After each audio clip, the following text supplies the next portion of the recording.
1세기 초대 교회가 얼마나 유사했는지에 대한 이야기를 하면서 유대인 혹은 이스라엘 혹은 팔레스타인과 한국 초대교회와 한국 초대교회 간의 유사성에 대해서 이야기하려고 합니다. 첫 번째 인물은 중국에서 활동하던 감리교 감독인 데이빗 무어 목사님. 1901년 무어 감독이 한국을 방문하였는데 1905년까지는 중국에 있는 미셔너리 감독이 한국 선교회를 감독을 하고 1905년부터는 이제 일본에 있는 감리교회 감독이 한국을 감독하게 됩니다. 데이빗 무어 감독이 상하이에 거주하고 있었는데 평양을 방문했을 때 당연히 이제 설교를 하지 않겠어요? 그 설교의 한 구절이 뭐냐 하면 한국인은 유대인과 공통점이 많으며 역사서에 의하면 셈족이다. 따라서 예수님과 한국인은 동족이며 이제는 예수와 한 몸이 되었으므로 하늘에 계신 하나님을 신실히 공경해야 한다라고 설교를 했어요. 그게 이제 신문에 나와 있어요. 그러니까 한국인들의 반응이 평양 교인들은 한국인의 조상이 하나님을 섬긴 셈족이라는 말을 기쁘게 수용했다. 이런 이야기가 있어요. 이것은 뭐냐면 이제 맥레오드에서 보았듯이 이 한국인의 조상이 과연 셈족이냐 아니냐에 대한 논의가 있었다는 걸 우리가 알 수 있고, 일부 선교사들은 중국에 있는 선교사들도 한국인의 고대 조상이 셈족이었을 것이다 라는 그런 이론이 퍼져 있었다는 것을 우리가 알 수 있죠. 한국인은 뭔가 이런 중국인과 일본인과 다른 독특한 종교성이 강한 민족이니까 아마도 셈족이 아닐까, 그런 이론이 있었다는 거고, 그것을 설교에서 이용했고 한국인들은 그것을 아주 좋아해서 예수씨가 우리와 동족이라 이런 글이 나왔습니다. 예. 두 번째, 하워드 월트라는 분이 Record of Christian Work에 발표한 기사인데요. Korea Modern Palestine, 한국은 현대판 팔레스타인이다 라고 하는 긴 글이 있어요. 1907년에 나온 건데, 1907년이면 뭡니까?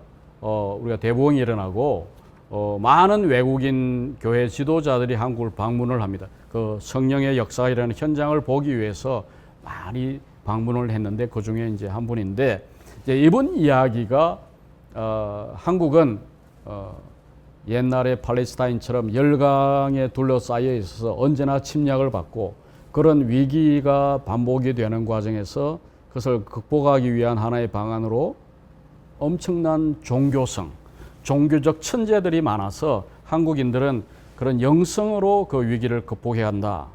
그래서 지금 현재도 1907년 현재도 그 사도 시대에 있었던 기독교가 이 한반도에서 재현이 되고 있다.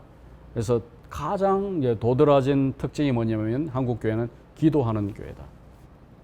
그래서 이제 서울의 YMCA 활동이라든지 평양의 대부흥이라든지 선천에 약 5천 명, 아직 5천 명이 아니라 5천 명 정도의 주민이 있는데 3분의 1 이상이 기독교인이 되었다. 조금 있으면 절반이 기독교인이 되어서 한국 전체 도시에서 가장 기독교화된 도시가 선천이에요. 1907년 당시에 뭐라고 불리냐면 벌써 동양의 기독교 도시라고, 나중에는 이제 동양의 에든버러, 동양의 크리스찬 킹덤 이렇게 불리는 도시가 선천입니다. 그래서 이분이 이제 서울, 평양, 선천을 방문을 하고 모던 팔레스타인, 코리아, 한국은 기독교로 통해서 구원을 받을 것이다. 이제 이런 이야기를 하고 있습니다. 세 번째, 이제 이 논의가 발전이 되어서 평양에서 활동하던 찰스 번하이절이라는 분이 소책자 팸플렛을 썼는데 그 팸플렛 이름이 The Apostolic Church as Reproduced in Korea, 1912년에 나온 작은 책자인데 한국에서 재생산된 사도적 교회, 그러니까 1세기 사도, 1세기, 2세기, 3세기의 그 사도 교회와 같은 것이 이 한국에서 만들어졌다, 재생산되었다라는 책인데 이제 그 책 앞부분에는 이 사도교회와 한국교회의 유사성을 먼저 지리적으로 유사하고 이 지형적으로 유사하고 종교적으로 유사하다라고 해서 지리적인 지정학적이죠. 주변에 강대국들이 있어서 그러니까 유대가 시리아나 뭐 아시리아, 바빌로니아의 침략을 받고 열강의 그 각축장의 피해자가 되었듯이 한국도 중국, 일본, 러시아 뭐 쌓여서 고생을 했다는 이야기를 하고 있습니다. 그게 지오그래피컬 유사성이고, 그다음 피지컬 지형적으로는 뭐냐? 한국과 유대는 산이 많고 평야가 적잖아요. 그 깊은 계곡이 많고, 그래서 사람들은 또 그런 작은 마을에 흩어져서 살고 있는, 큰 도시가 적고, 그래서 중국이나 이런 데 가면 이제 아주 넓은 평원이 많지만 한국은 주로 계곡에서 작은 마을에 모여 사는, 농사를 지으면서, 그럼에도 불구하고 아주 종교적인 민족이라는 거죠.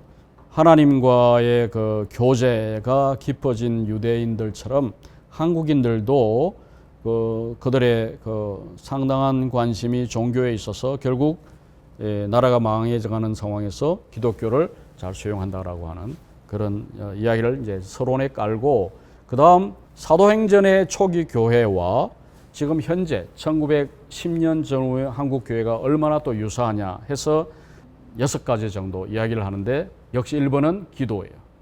두 번째는 오순절 성령의 역사가 일어났고 1907년부터 전후에, 그 다음 기적을 경험하는 교회라는, 남 앞에 나와서 공개적으로 자기의 신앙을 간증하는 교회, 그다음 구제하는 교회, 이제 이런 몇 가지들을 쭉 이야기합니다. 특히 귀신을 쫓는 것과 이제 치유하는 기적이 한국 교회에 계속해서 일어나는데, 1세기 사도행전의 교회는 특별한 은사를 받아서 병을 고치고 예수님을 따라서 기적을 행했지만은 그 시절이 지나고 나면 더 이상 그런 은사가 필요 없기 때문에 은사가 중지되었다라고 하는 게 기본적인 이제 칼빈주의나 이런 쪽의 이야기거든요. 그런데 번하이젤이 장로교 선교사인데도 불구하고 한국에 와서 선교지에서 이런 여러 가지 기적들을 경험을 하면서 은사 지속론자가 됩니다. 그래서 그것을 컨티뉴에이셔니즘이라고 하는데, 한국은 대부흥을 통해서 많은 선교사들이 은사 지속론자가 돼요. 왜냐하면 선교지에서는 하나님께서 새로운 일을 행하시기 때문에, 특별히 1900년부터 오순절 역사가 일어나서 방언을 하고, 그래서 많은 전 세계 교회에서 부흥이 일어나게 되지 않습니까? 그러면서 1900년부터 이제 오순절 주의가 일어나서 오늘날 가장 큰 개신교 교파가 되었는데, 그래서 새로운 역사가 20세기에 시작되었기 때문에 한국에서도 오순절 주의가 들어오지는 않았지만 이때부터 은사 지속론이 자리를 잡게 됩니다. 이제 끝으로 길선주의에 대해서 이야기하겠습니다. 1922년경에 쓴 길선주의 원고를 보면 이제 국한문으로 쭉 썼는데, 그 중에 한 기사가 제목 이제 내용이 유대 풍습과 조선 풍습이 동일한 일. 유대의 문화 풍습과 우리 한국의 풍습이 얼마나 비슷한 게 있는가. 이제 신약에 나타나는 풍습, 그리고 1920년대 평양을 중심으로 하는 북한 지역의 풍습을 비교를 했어요. 그리고 비슷한 걸 찾아보니까 몇 가지나 있냐? 109가지. 그래서 예를 들면 59번에 사형을 집행할 때 초를 먹인다. 60번에 효수한다. 61번에 제사를 지내는데 번제로 드린다. 62번에 아주 흥미로운데, 정월 14일 제효절, 6월절이죠. 그때가 이제 누룩을 없애는 6월절에 있는데, 조선에는 누드름 날이라는 게 있어서 이스라엘에서는 6월절에 양을 잡고 그 피를 문지방에 바르잖아요. 문지방에. 근데 조선에서는 그날 뭘 잡을까요? 개를 잡아서 그 피를 문설주에 바른다는 거예요. 이것이 어디서 왔을까에 대해서 논의는 하지 않고 일단 현상학적으로 비슷하다는 거예요. 또 63번에 보면 유대인은 6월절에 쓴 나무를 먹잖아요. 마찬가지로 조선에서는 이 개고기 먹을 때에 흑채를 먹는다라고 했어요. 그래서 우리 유대인들은 하나님의 어린 양 그러지만 그 어린 양이 뭐예요? 우리를 대신하는 속죄제물이고 가족의 건강을 보장하는 동물이잖아요. 제사를 드린 뒤 또 먹잖아요. 그러니까 보신을 하잖아요. 그러면 한국에서의 보신은 즉 어린 양은 개였죠. 그래서 북한 지방에서는 그걸 특별히 이제 보신용으로 이제 여성들이 아기를 낳고 나면 보신하기 위해서 개를 한 마리 먹잖아요. 우리는 염소를 먹지만 북한에서는 개를 먹었거든요. 뭐 이스라엘의 하나님의 어린 양은 평양에서는 하나님의 어린 개, 강아지가 되고 이쪽에서는 하나님의 어린 염소가 되는 거죠. 그러니까 이게 문화 차이인데 하여튼 길선주는 이렇게 재밌게 그 유사성을 찾아서 성경 연구를 많이 한 그러면서 이제 종말론적인 관점도 쓰지만 이렇게 문화사적으로 유사성을 찾아. 근데 길선주에 하면 뭐죠? 우리가 유대인이라든지 뭐 셈족이라든지 이런 이야기는 하지 않고 성경을 기반으로 해서 유사성이나 그 예언의 성취를 추구했던 그런 분이에요. 그러니까 좀 황당한 이야기는 빠져 있는 셈이죠. 조금 더 이야기하면 장자유산이나 장례와 관련해서 장사 후 3일에 묘지 찾기, 굴관 제복, 부모 상태 산발하고 방성대곡하고 곡하는 사람을 고용을 해서 곡을 하게 하잖아요. 또 문안인 사람한테 안녕하십니까? 샬롬 대신 안녕. 족보를 만든다든지 신랑이 처가에 3일이나 7일간 유숙하는 풍속, 또 십자가 풍속도 조선에 있었다 그래요. 조선에서는 십자가 길 위에서 제사를 지내고 이삭을 줍는, 이삭을 남기는 풍속, 절구하는 것, 맷돌질하는 게 여전히 조선에 남아있다. 자, 근데 이것을 뒤집어서 생각하면 한국 문화가 그만큼 후진이라는 뜻도 돼요. 19세기가 지났는데 여전히 조선은 1세기 팔레스타인 문화 풍속을 그대로 가지고 있다면 물론 그것이 유사하기 때문에 신약을 이해하는 데 아주 유리하죠, 우리가. 근데 문화사적으로 생각하면 문명사적으로 우리는 19세기 동안 정체되어 있었다고 하는 일본의 정체성론을 수용한 결과예요. 그 교육의 결과 우리는 19세기 전 혹은 구약의 풍속을 그대로 가지고 있다. 이렇게도 볼 수 있는. 그러니까 그걸 흔히 우리 오리엔탈리즘이라 그러잖아요.